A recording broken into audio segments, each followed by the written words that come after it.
Hey, what's up guys? JayzTwoCents part 2 of Project Blank Slate. I think that's what some people came up with as a name of Project Blank Slate. If you guys remember in the last video, we kind of did the bleeding of the system and just kind of talked about what we're going to be doing. Now today's video, I'm not going to really do any acrylic bending today. So if you guys are hoping to see that, I'm sorry. You'll just have to wait till next week to see those videos. But I'm going to be trying to attempt getting rid of all the red in this system in a creative way that's not going to look horrible, but it's also reversible so that it's not permanently black or blue or whatever we're going to do. I'm also going to start by painting the fan rings black today. I'm not going to do blue. Two reasons for that. Reason number one being the coolant color is going to be different than the fan ring color that comes with the Corsair fans. They're different shades of blue entirely. Reason number two being we don't have those rings anymore. I built this system in March of last year and I get rid of all my extra rings when I'm not using them. Which I guess in hindsight might have been useful to keep them, but hey, I digress. So let's go ahead and get in here and start figuring out what we're going to do to get rid of some of this red. Okay, so here it is right here, and obviously we have to take all the red rings and get those painted to black. But the red I still have to deal with is right there on the motherboard, the SATA plug spots, and then the PCI Express slots and stuff. So I've kind of got an idea of what I want to do, and this is what it is. I still have quite a bit of this carbon fiber vinyl. Well, it's not really vinyl, it's actually a simulated carbon fiber wrap from 3M.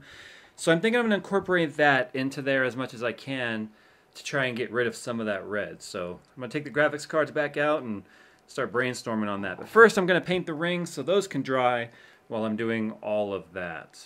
Alright, so here's some of the materials: measuring tape, scissors, carbon fiber wrap, and there's what it sort of looks like on there. Let's get this, where's the focus? So, I mean, it doesn't look perfect, but then again, it's not going to really be too visible, you know, the other graphics cards on top. So I'm just going to do the other two now, make the slit down the middle so the graphics cards can go in and out without interfering. Got to do the same thing over there on the SATA. And then I've got to do it up there on the block, or the VRM block. And I think it'll look pretty good at that point. There'll be enough red taken out to where it's not going to be distracting. Alright, there we go. It's about as red-free as I'm going to be able to get it. I still have to do the heat shrink on the pump there, but I've got carbon fiber wrap on all the slots. So as you can see, that bottom slot is no longer red. That's carbon fiber. Carbon fiber over the heat sink, or the heat sink right there.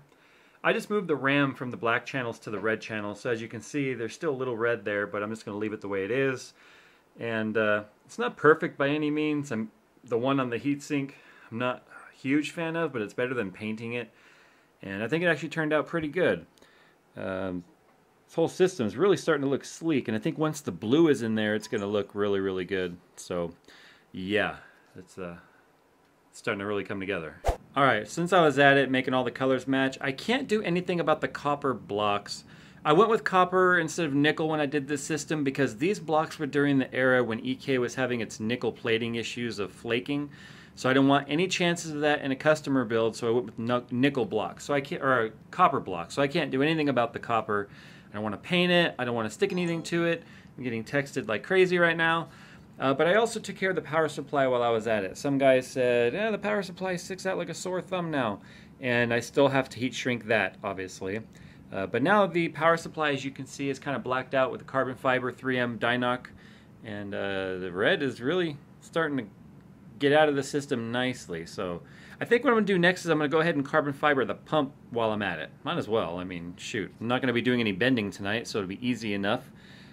Nice simple build vlog, but I think it's really starting to look nice. I mean, remember guys, this build was already put together. This was nothing but a beautifying project, and this customer pays well, so he gets a lot of my attention. So yeah, this is purely a beautifying project, and I figure we'll just go ahead and, well, make it pretty. Okay, so there's our carbon fiber on the pump, carbon fiber on the PSU, all the carbon fiber covering up the red. Now we're going to tackle that guy, and I figured instead of just showing you guys like before and after, I figure I'll just go ahead and make this like a quick little tutorial built in with this build vlog. So it's kind of like a vlogorial. A vlogorial. Get it? Alright, so in order to get this changed over to the right color, there's a couple of things you're going to need. First things you're going to need are your sleeving tools. Now I have all those guys right here. and this is actually the Molex removal tool right here. Now what you need to also do is remember the position of the pins.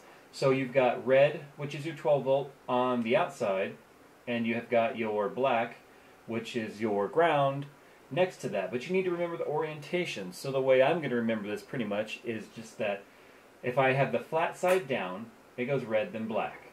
So you just take this pin out tool. It's quite literally nothing more than just a tube that fits right over the Molex on the inside right there. So you just take this, you push it down in there, and the Molex will quite literally just pop on out there once you get it in there. The right way, don't you know? Now, I don't know how well you're going to be able to see that, but the pins in there are actually jacked up. So the tool is not working right now. So fortunately, I have the materials to repin this. Now the pins are jacked up. They're actually, the tabs are bent back. So when you stick the tube in there, it doesn't actually decompress those or compress them so that I can pull the pins out. So I'm just going to cut off this end, and I'm just going to go ahead and make a new Molex plug out of this. So I guess we'll go ahead and do a quick little tutorial on how to make that. Wasn't anticipating that, but I guess we'll do it now. Okay, now before I actually do the new ends, I need to go ahead and get this red taken care of. Now instead of trying to get this heat shrink off, which is already nice and tight on there, I'm just going to put new heat shrink over the top of that. And because everyone's asleep, instead of using my loud heat gun, I'm just gonna use the lighter method, which works just fine with heat shrink.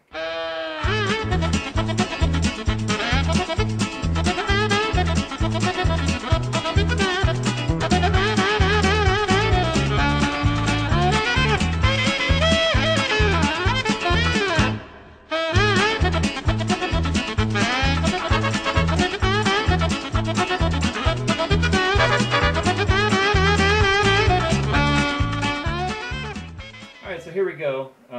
It's all black now, and as you may have noticed, the lighter kept blowing out on me, and that's because I have the fan on me.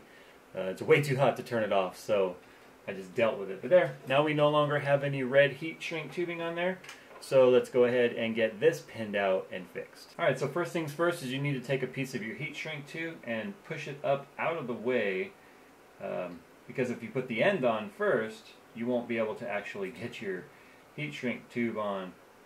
We'll be able to get your tube on. So finagle that up and out of the way like so.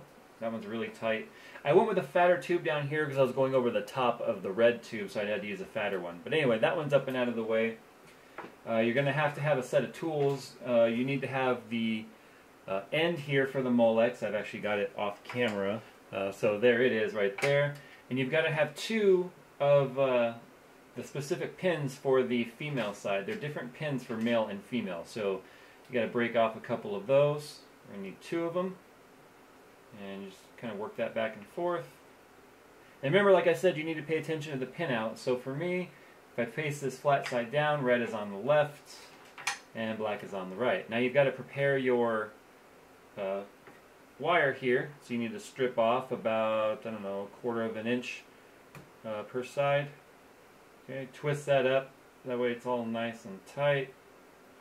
Trim it down to about the right size, which is going to be a little less than 1/4 inch. Don't have the exact science down on that. Now what you're going to do is you're going to get it ready with your crimper here. You've got to have your crimpers. This is a specific tool for this. If you don't have your crimpers, you cannot do the job properly. Don't even try. So you've got to line it up properly along on the teeth. There's actually a fat side and a small side. Now once you get it lined up in there, if you just kind of get it till it clicks twice, it'll hold it in there. You see, it actually holds it in there, but then it gives you an opening in there. So as you can see right there, it's actually open just enough for us to actually put our wire in there, and then we can crimp it down.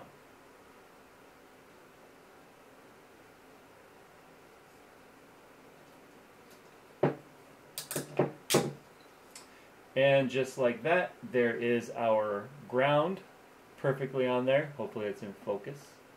Now we just rinse and repeat for the 12 volt side, and then we're good to go.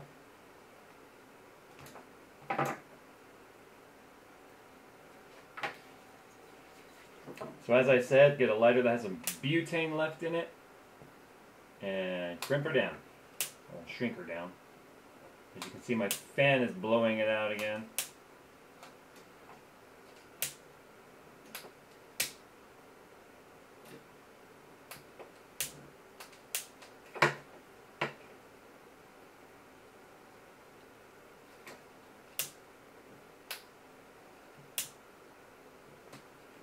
All right, and our pump is now done.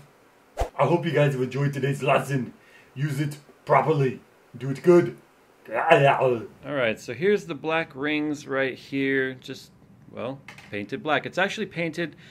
Now people always ask me this. I don't understand why I get asked so many times. What did you use to paint it? Well, paint.